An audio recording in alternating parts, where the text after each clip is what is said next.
you will ground.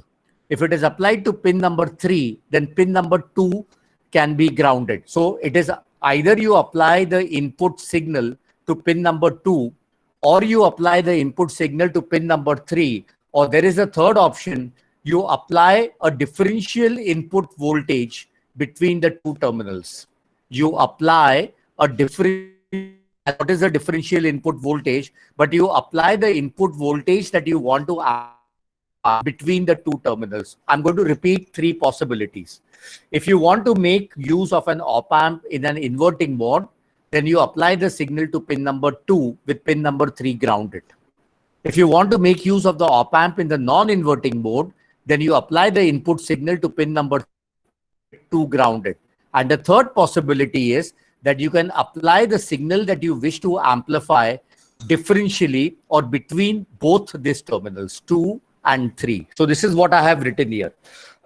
Okay, input voltage to be amplified is applied to any, it is either pin number 2 or it is either to pin number 3 of the two input pins, connecting the other pin to the ground, connecting the other pin to the ground. So for example, if you're using it, if you're using it, I don't know. If you're using it, for example, here on pin number 2, so pin number 3 will be grounded. If you're using it on pin number 3, pin number 2 will be grounded, or it can be connected between the two inputs differentially. I repeat what I have said. The input voltage that needs to be amplified is applied to any one input pins. So it is either 2 or 3. It is either 2 or 3 connecting the other pin to ground, or the input signal can be connected between two input pins differentially. Now, two very, very important terms that I told you last time. The input terminal, the negative sign, is referred to as the inverting input. If we connect the input to the negative sign, or if we connect the input signal to the minus sign, if it is an AC signal, the output is going to be 180 degrees out of phase. I'm going to show you a diagram. Please understand these 4 points very carefully. Okay, I'll just discard the annotations so that I can come back again and show it to you. What I'm repeating, two input terminals, they are pin number 2 and 3. One output terminal is pin number 6. Two supply terminals are 4 and 7. The input signal that you wish to amplify can be applied to any one of the input pins. So it can be applied to 2, or it can be applied to 3 with the other pin grounded. Or if you want to amplify the signal differentially, it can be applied between the two pins. I'll tell you what is meant by the differential signal a little later in this lecture, but between the two pins differentially. Now, what is pin number 2 referred to? It is called as an inverting input. It is called as an inverting input. So when you apply a signal to an inverting input, and if that signal is an AC signal, then the output is going to be amplified and out of phase. If it's a DC signal, there is a change in polarity. There is a change in polarity. If it's a DC signal, there is a change in polarity. So if you apply a positive DC signal, you get a negative DC signal. If you apply a negative DC signal, you get a positive DC signal. Okay. So please remember this. The input terminal marked with a negative sign is referred to as an inverting input. Okay. Similarly, the input terminal marked with a positive sign is called as a non-inverting terminal of the op-amp. Okay. And if you apply an AC signal, it is in phase. If you apply an AC signal, it is in phase with the input signal. Similarly, if you apply a DC signal, there is no change in polarity. There is no change in sign. There is no change in sign when you apply. So if you apply a positive DC, you get a positive DC. If you apply a DC, you get a negative DC. So if we connect the input signal to this terminal, the amplified output signal is in phase. Very important with the input signal. Okay. I think a couple of people joining. I'll have to go back. So voice breaking. Minute, please. Okay. I come back. And the last point is the symbol of an op amp appears like an arrowhead. So that is okay. The arrowhead, what does the arrowhead signify? It simplifies the signal flow from input to output. Okay. So we have already spoken about the terminals. Pin number 2, input. Pin number 3, out. Sorry, pin number 2, input. Pin number 3, input. Pin number 2, specifically inverting input. Pin number 3, non-inverting input. When you apply a signal to the inverting input, if it's an AC signal, it is out of phase and amplified. If it's a DC signal, there is a change in the sign. Similarly, when you apply a voltage to a non-inverting input, the output, if it's an AC signal, is in phase and is in phase. And if it's a DC signal, there is no change in the polarity. Okay, can I move ahead? Any doubts so far? Any doubts? Can I move ahead, beta? Yes, sir. Any? Okay, beta. Very good, very good. I'll move ahead. So this is the diagram. This is the diagram that I was explaining you. So if you look at this diagram on the left, this is an input which is applied to pin number 2. So the output is 180 degrees out of phase. It is 180 degrees. It is amplified. Can you see it is amplified? And it's an 180 degrees out of phase. This is your input applied to pin number 2. You see that the other terminal, pin number 3, is ground. Look at the diagram on the right hand side. When you look at the diagram on the right hand side, where are you applying the input? You're applying it to the non-inverting input, or you're applying it to pin number 3. The output is amplified but in phase. The output is amplified but in phase. Okay, so it has the same shape as your input signal. Here you find that it is an inverted output signal. If you apply a DC signal, suppose there is a positive DC signal, you get a negative sign here. Okay, if it's a negative DC signal, you get a positive sign here. If you apply a positive DC signal, the output is positive. If you apply a negative DC signal, the output is negative. So this is a diagram that I want you to understand with respect to what do you understand by an inverting input, what do you understand by a non-inverting input. And remember, an op-amp can amplify AC as well as DC signals equally well. So I have shown you an AC signal amplified and inverted on the diagram on the left, and on the diagram on the right, it is amplified, but it is in phase with the input. Okay, so let me move ahead. Okay, now we are going to talk about an important topic, which is the DC powered supply of an op-amp, or DC powered supply that you need for an op-amp.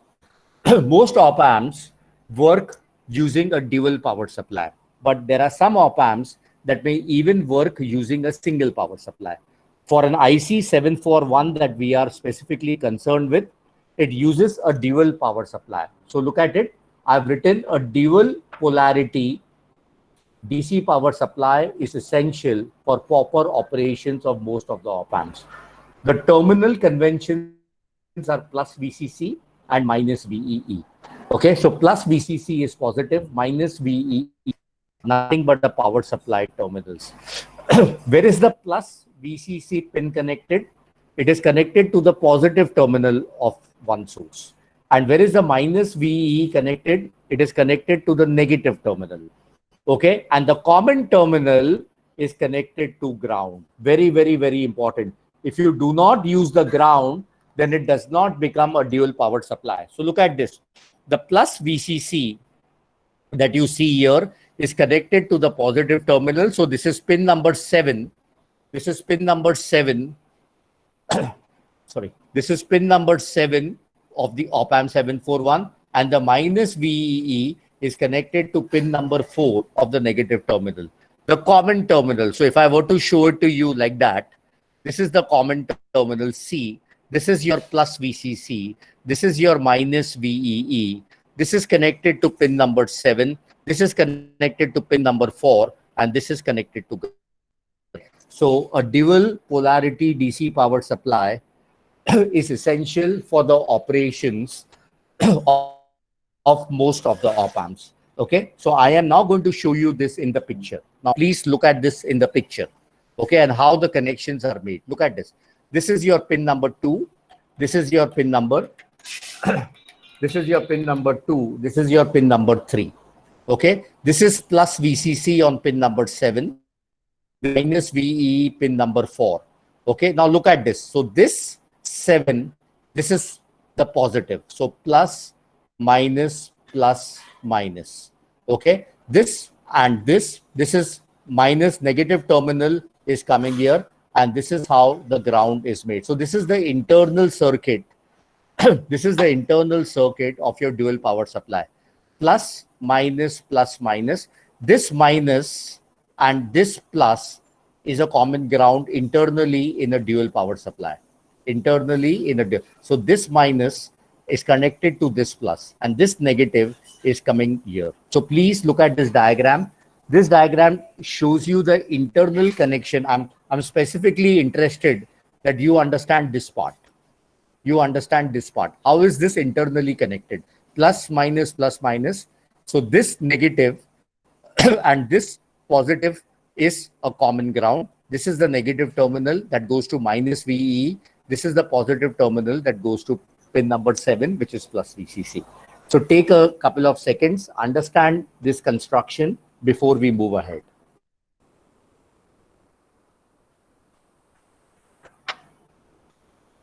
Couple of seconds. Look at this diagram. This is theory plus practicals. When we start teaching you practicals virtually, this is the connections that we will make to the op-amp 741 circuit that we have. Okay, so I am now moving ahead, and this is, like I said, some op-amps may want to work with a single polarity. So this is the connection. This is a very, this just a positive and a negative supply. This goes to minus VEE, and this is also connected to ground, and this is plus VCC. So in case you are using an op-amp that requires a single polarity supply, this is how you will make the connections. What is the connections? The positive, if I take this as 741, the positive is here. This is 4, and 4 is also grounded. 4 is also grounded. So this is the power supply connections for an op-amp that uses a single polarity, but we will be working with this connection. So this is important for you to understand. DC power supply, dual polarity. Okay, now let us come to a very important term that I spoke about here. You know, I told you something here. The input signal, I'll just mark it for you. The input can be connected between the 2 pins differentially. Can be connected between the 2 pins differentially. So let us understand the circuit that is called as a differential amplifier. It is called as a differential amplifier. This is one of the basic circuits that is used inside the op-amp. An op-amp essentially is a differential amplifier. Okay, so let us understand the concept of a differential amplifier. What is an ideal op-amp expected to do? It is amplify the signals between the 2 input terminals. You can connect it at pin number 2, ground pin number 3. Connect the signal ground pin number 2. But you can also connect a supply or a voltage that you wish to amplify between the 2 input terminals.